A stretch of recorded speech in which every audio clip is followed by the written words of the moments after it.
새번역 사도신경으로 신앙 고백하겠습니다. 저는 전능하신 아버지 하나님 천지의 창조주를 믿습니다. 저는 그분의 유일하신 아들 우리 주 예수 그리스도를 믿습니다.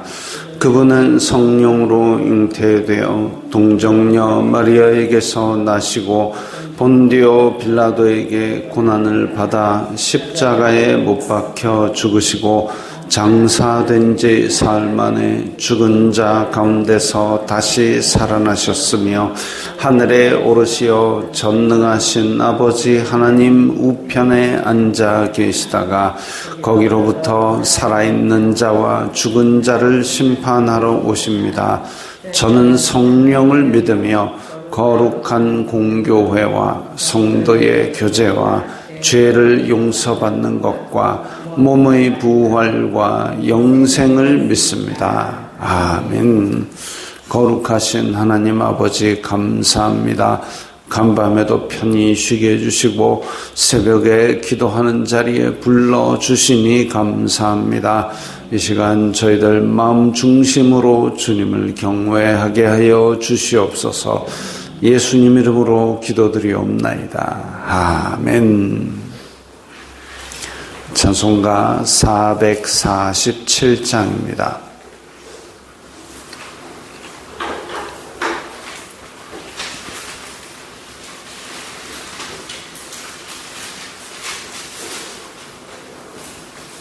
찬송가 447장입니다.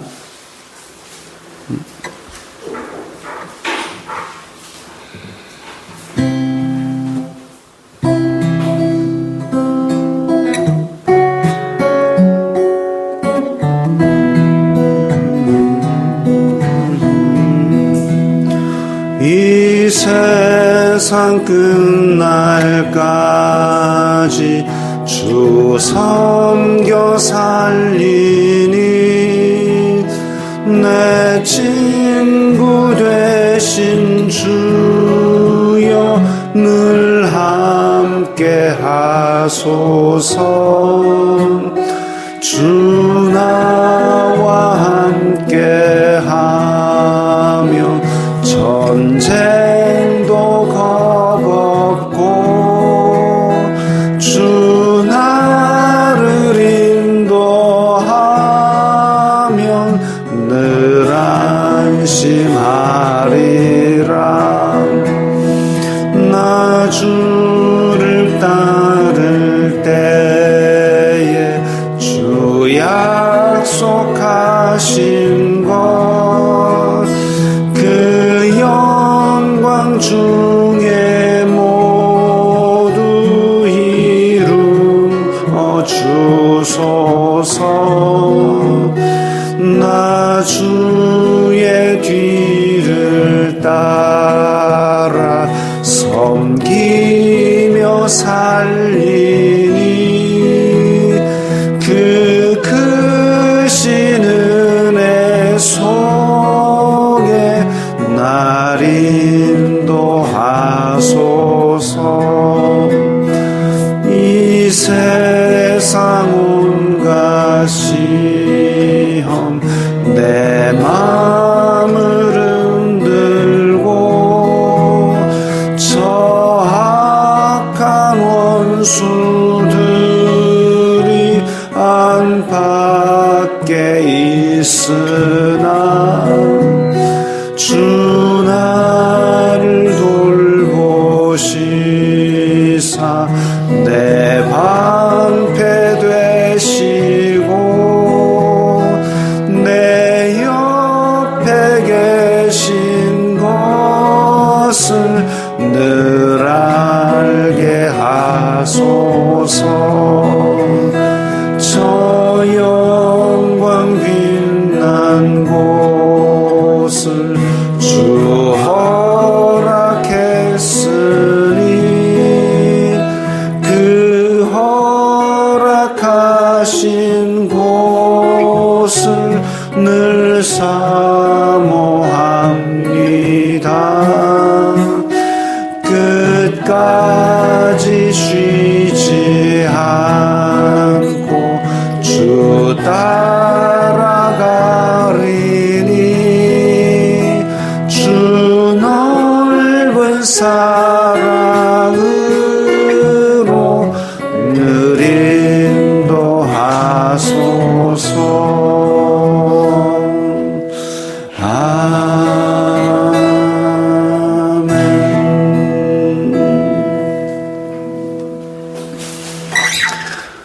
오늘 말씀은 신명기 27장 11절부터 19절까지의 말씀입니다.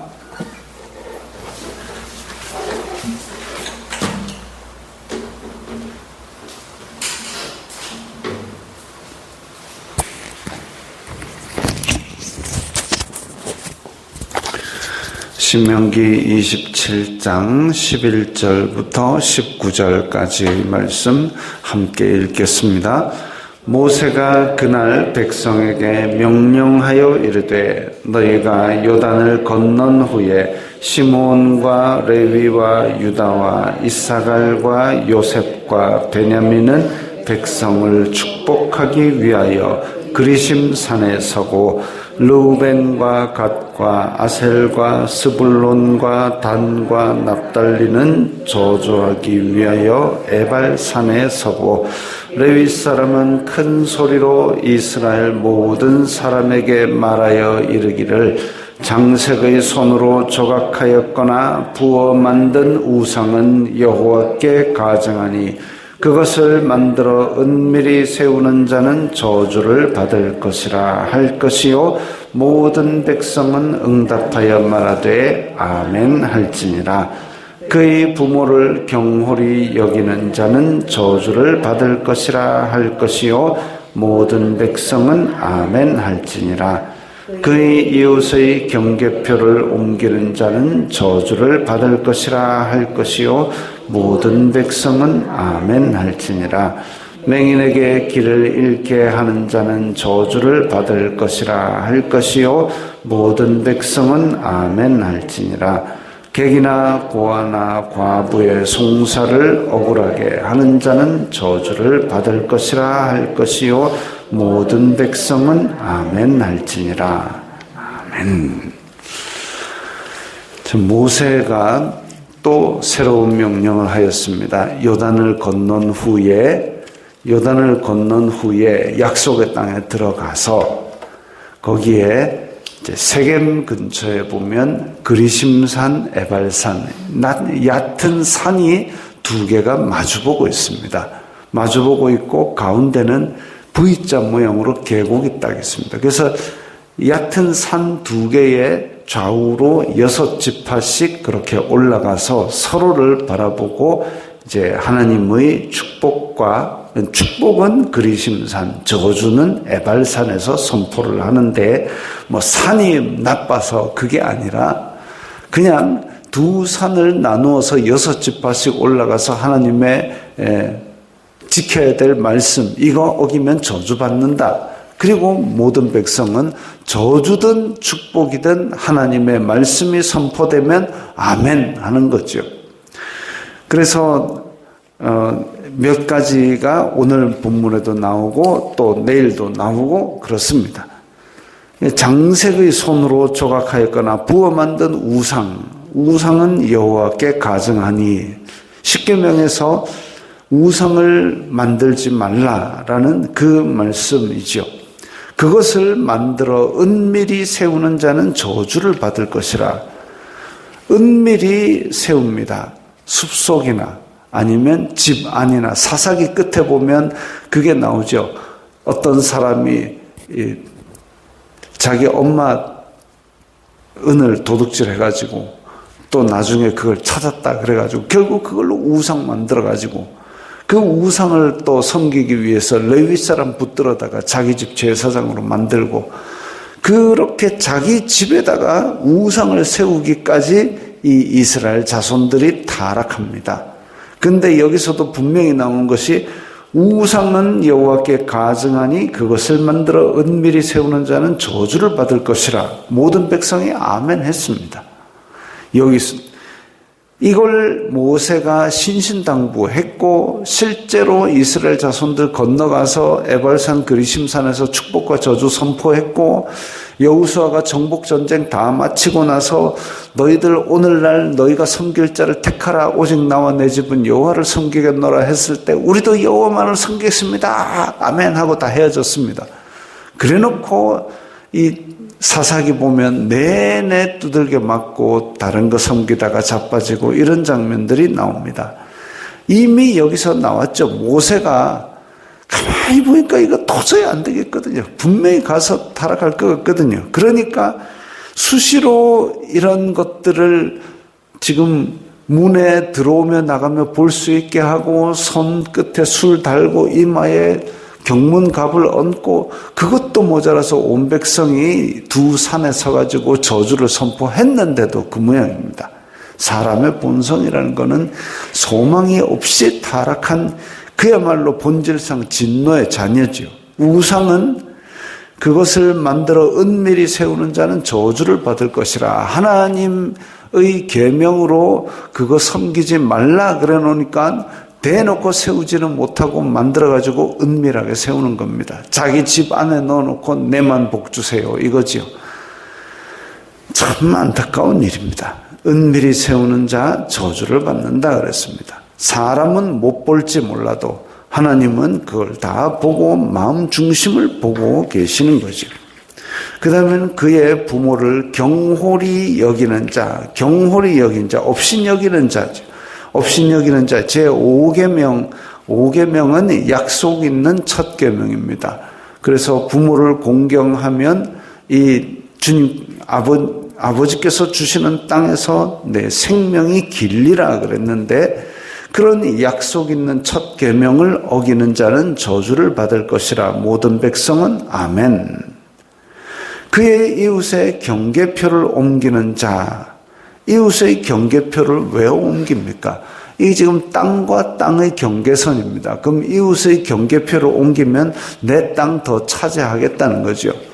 그건 이게 남의 재산권을 침해하는 걸 넘어서서 속이는 겁니다. 내 땅 경계표 여기고 네 땅 경계표 여기지 이거 옮긴데 하고 옮기는 사람 봤습니까? 아닙니다.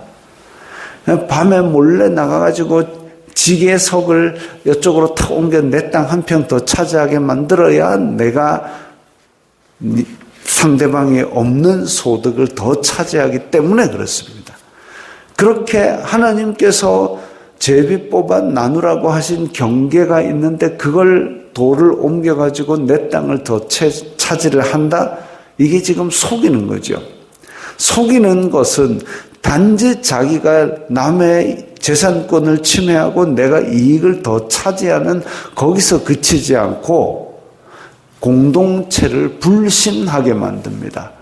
저놈이 혹시 저놈이 수확을 많이 거뒀는데 혹시 내 지게석을 옮겨가지고 내 땅을 몰래 더 차지한 거 아닌가? 이런 의심을 하게 만들고 공동체의 믿음을 사라지게 만드는 거기 때문에 그 죄가 큽니다. 저주받을 일이죠. 그 밑에도 마찬가지입니다. 그 밑에도 맹인에게 길을 잃게 하는 자, 맹인에게 길을 잃게 하는 자. 눈이 안 보이는데 이쪽으로 가야 되는데 저쪽이 길이에요 해가지고 이 사람이 길을 헤매다가 넘어지거나 다치면은 이 사람한테 뭔 이익이 있겠습니까? 근데 그 정도가 아니라 지금 길을 잃게 한다는 그 표현이 속여 이득을 취하는 여기까지 이르고 있는 거죠. 속여 이득을 취한다. 그래서 안 그래도 약한 자인데 보호가 필요한 자인데 그를 속여서 골탕 먹이고 그를 공경에 빠뜨리는 것도 모자라서 그걸로 이익을 취한다. 이것도 마찬가지로 앞에 이웃의 경계표를 옮기는 것처럼 남을 속이는 겁니다. 맹인에게 길이 여기 있다. 그거 이제 믿겠습니까? 이 길로, 전에도 이 길로 누가 길 가르쳐 준다 하는데 내가 자빠져가지고 그렇게 됐는데 길을 또 누군가가 가르쳐 준다 그러는데 이 길이 맞나 틀리나 하고 의심을 하게, 나를 도와주는 사람을 의심하게 만듭니다. 공동체를 무너뜨리는 거죠. 불신앙은 공동체를 무너뜨리는 겁니다.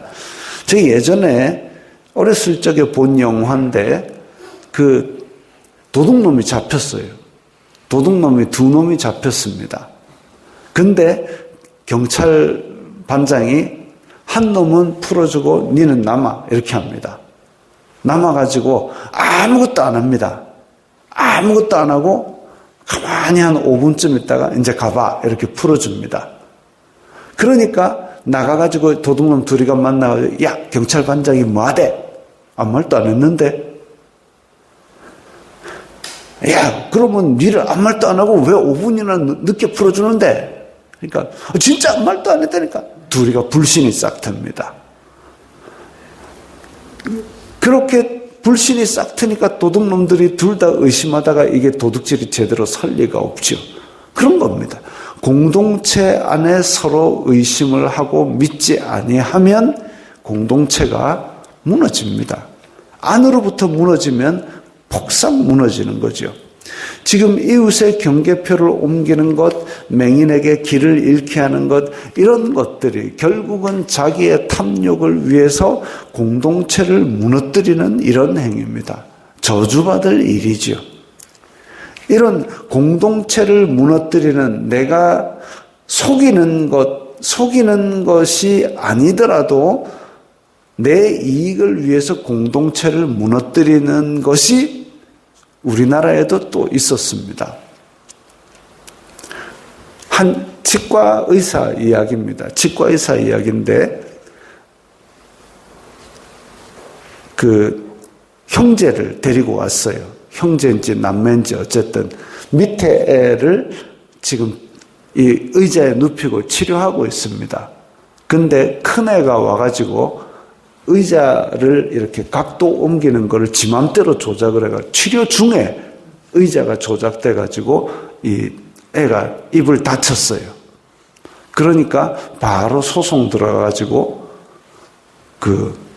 꽤 많은 돈을 그렇게 뜯어내는 그런 일이 있었습니다. 그래가지고 뜯어내는 걸로 판결을 하게 되면 그 다음은 어떻게 됩니까? 치과에서 이제 너무 어린 아이는 진료 안 합니다. 그 원장이 지금 그것 때문에 꽤 큰 돈을 소송 당하고 나서는 이제 너무 어린 아이 안 받기로 했답니다. 어린이 치과로 가세요. 우리는 안 해줍니다. 그러니까 그 동네에 있는 많은 이 어린아이를 데린 부모들이 다 손해를 보게 된 거죠. 지금 우리나라 소아청소년과도 그런 식으로 해가지고 하도 소송들을 걸어대니까 소아청소년과 자꾸 문 닫지 않습니까? 공동체를 무너뜨리는 행위입니다. 내가 어떻게 좀 그걸로 보상을 받아보려고 내 탐욕을 위해서 그렇게 하는 바람에 이거는 조용히 해결할 수 있는 문제인데도 불구하고 소송까지 가서 그거를 1억, 2억 뜯어내가지고 결국은 그 주변에 있는 많은 어린아이들이 갈 수 있는 병원을 문을 닫게 만들기까지 했습니다. 이런 것들이 저주받을 일이지요. 그 외에도 우리 대한민국 공동체를 무너뜨리는 그런 일들이 여럿 있습니다. 내가 내 탐욕을 위해서 어떻게 좀 이걸 확대를 하고 이렇게 함으로 말미암아 결국은 더 이후에 있는 일반 사람들이 혜택을 받을 수 있는 일조차도 다 무너뜨리는 그런 일들이죠. 이웃의 경계표를 옮기거나 맹인에게 길을 잃게 내 탐욕을 위해서 속이거나 아니면 공동체를 무너뜨릴 그런 전체 그림을 무너뜨리는 이런 일들은 저주받을 일입니다. 이게 단지 구약에 있는 율법이니까 아이고 예수님 오시고 나서 이거 다 필요 없다 이게 아니고 이거 한번 보십시오. 다 이게 지금 현재에도 여전히 유효하게 사람 간의 사이에서 지켜야 될 일들입니다. 객이나 과부, 고아나 과부의 송사를 억울하게 하는 자는 저주를 받을 것이요. 객이나 고아나 과부 이스라엘의 3대 약자입니다. 그런데 이들의 송사를 억울하게 하는 자, 이들은 어디 하소연할 데도 없기 때문에 재판장이 굽게 판결을 하면 자기 동네 사람이라고 아니면 부자라고 아니면 권력자라고 그쪽을 향해서 굽게 판결을 해버리면 이 사람들은 어디 하소연할 데가 없으니까 하나님 앞에 억울합니다 하겠죠. 근데 그렇게 억울한 사람이 생기면 재판을 사법부를 불신하게 됩니다. 야, 저게 또 뇌물 먹었지. 이런 식으로 해서 성읍 장로나 성읍 재판관, 제사장의 판결을 무시하게 되고 결국은 억울한 일을 당해도 해결할 것이 없고 그 사회는 무너집니다. 안으로 썩어 무너집니다. 율법에는 분명히 나옵니다. 객이나 부하나 과부나 가난한 자라 해서 그 사람을 편벽되게 두둔하지 말 것이요. 그러니까 아이고 저 사람 가난하니까 에이 옳다 이거 하지 말라는 겁니다. 그냥 죄는 죄다. 잘못된 것은 잘못된 것이다. 바른 것은 바른 것이다. 그렇게 판결을 해야지 가난하다고 해서 그를 과도하게 두둔하지도 말 것이고 힘없다고 해서 그를 짓밟지도 말 것이고 오직 하나님의 공의대로 판결을 해야지 이게 믿을 수 있는 사회가 되고 공의로운 사회가 되는 것이죠. 재판을 굳게 하는 자도 저주를 받을 것이다 라고 하고 백성들을 아멘하게 했습니다. 이렇게 하나님의 공동체가 지켜야 될 이야기들, 이게 지금 현대에도 보면 그렇지 이런 말도 맞는 말이야 하는데 이게 벌써 지금으로부터 3000년 더 전에 나온 이야기입니다. 그때 당시에 가나안을 차지한 민족들은 약육강식으로 내가 강하니까 여기를 지배하고 내가 강하니까 다 뺏어간다 이런 윤리의식을 가졌던 그런 민족들 위에 하나님의 민족은 이런 윤리의식을 가지고 살아라라고 지금으로부터 3000년도 더 전에 이런 것들을 하였습니다. 그러니까 하나님의 백성은 고상하고 하나님의 백성은 거룩한 것이죠. 오늘날도 마찬가지입니다. 우리가 안 믿는 사람보다 더한 것이 무엇이냐라고 찾으시는 하나님의 이 윤리의식, 우리 백성에게 요구되는 하나님의 백성의 거룩함, 이런 것들을 이 말씀을 통해서 힌트를 얻어서 우리가 일상생활 가운데서도 하나님의 백성이 지켜야 될 일들을 잘 지켜야 되겠습니다. 주기도문 하겠습니다. 하늘에 계신 우리 아버지, 아버지의 이름을 거룩하게 하시며 아버지의 나라가 오게 하시며 아버지의 뜻이 하늘에서와 같이 땅에서도 이루어지게 하소서. 오늘 우리에게 일용할 양식을 주시고 우리가 우리에게 잘못한 사람을 용서하여 준 것 같이 우리 죄를 용서하여 주시고 우리를 시험에 빠지지 않게 하시고 악에서 구하소서. 나라와 권능과 영광이 영원히 아버지의 것입니다. 아멘.